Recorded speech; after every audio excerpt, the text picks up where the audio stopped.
계속해서 대구 경북 소식 전해드리겠습니다. 의료 서비스 시장의 경쟁이 갈수록 치열해지자 대구의 대형 종합병원들이 첨단 의료시설을 확충하면서 환자 확보를 위해 애를 쓰고 있습니다. 이상원 기자입니다. 오는 4월 15일 대구 달서구에 새롭게 문을 여는 계명대학교 동산병원. 지하 5층, 지상 20층에 1,040여 병상을 갖춰 단일 병원으로는 대구 최대 규모입니다. 시술과 수술을 동시에 할 수 있는 하이브리드 수술실과 같은 최첨단 의료 장비와 시스템이 구축될 예정입니다. 건물 옥상에는 생명이 위협한 자들을 헬기로 신속하게 이송할 수 있도록 헬리포트가 설치되어 있습니다. 상급 종합병원으로서 고난이도 중심의 위험한 환자를 집중 치료하는 연구 중심적인 병원으로 가고, 대구 지역 또 인근에 있는 그 군에 있는 분들이 그 수도권으로 진료를 받고 일부러 가지 않더라도 우리 여기에서 그런 문제들을 다 해결할 수 있도록. 칠곡 경북대학교 병원도 임상실습동 건립공사가 한창입니다.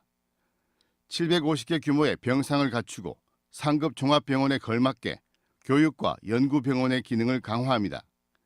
최첨단의 연구 환경을 제시함으로써 보다 나은 어떤 의료 연구를 할 수 있는 이런 그 환경을 조성할 수 있을 것 같고요.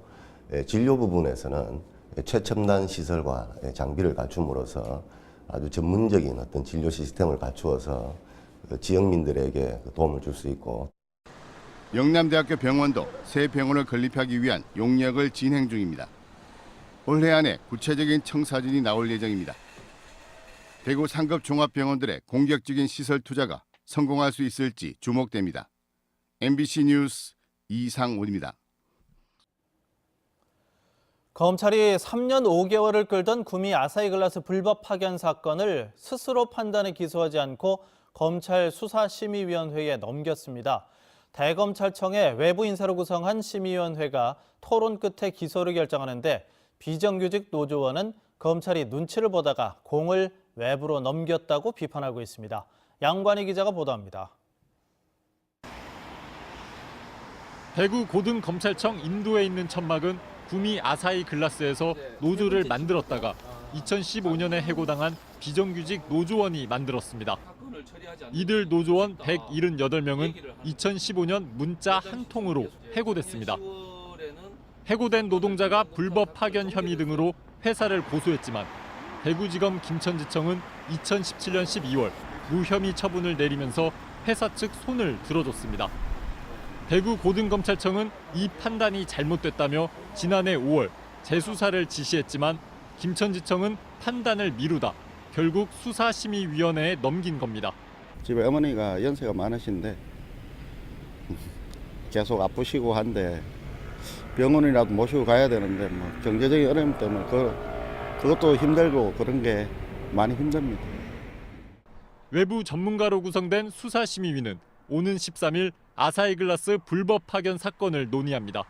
3년 5개월 동안 결국은 검찰이 이 문제를 처리하지 않은 것에 대한 책임을 회피하기 위해서 수사심의위원회로 넘겼다고 생각을 합니다.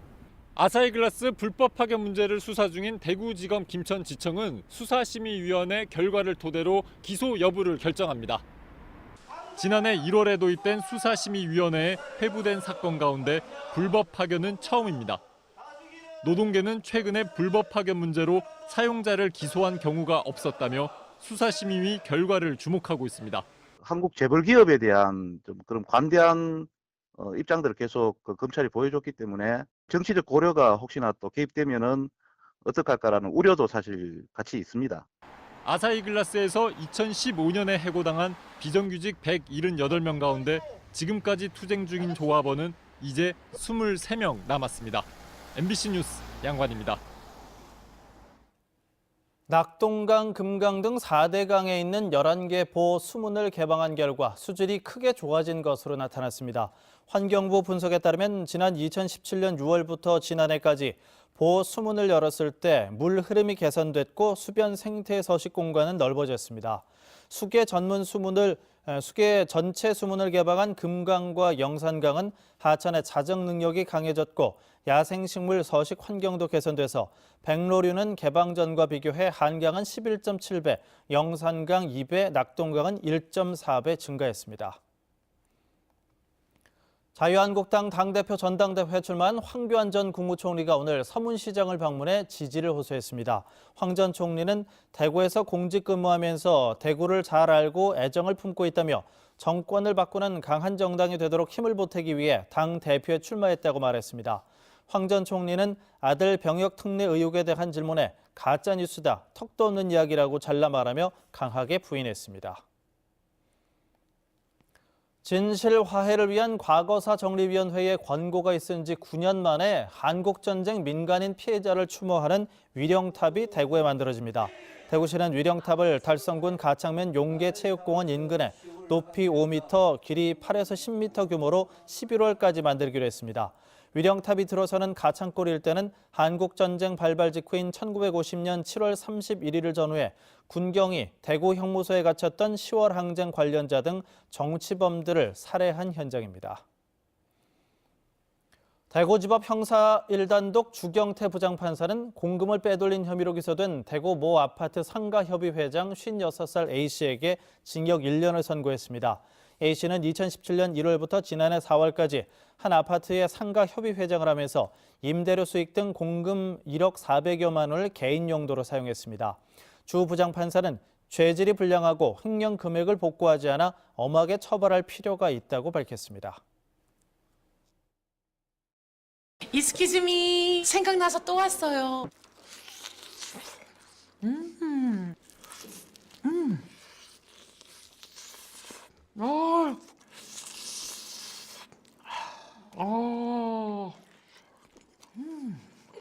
어떡해. 아유, 세상에. 어떻게 이렇게 맛있냐? 깔끔해. 매일 새기름 60마리만. 맛있는 60개 치킨 60. 누가 다 먹었지? 나지. MBC 뉴스를 마칩니다. 고맙습니다.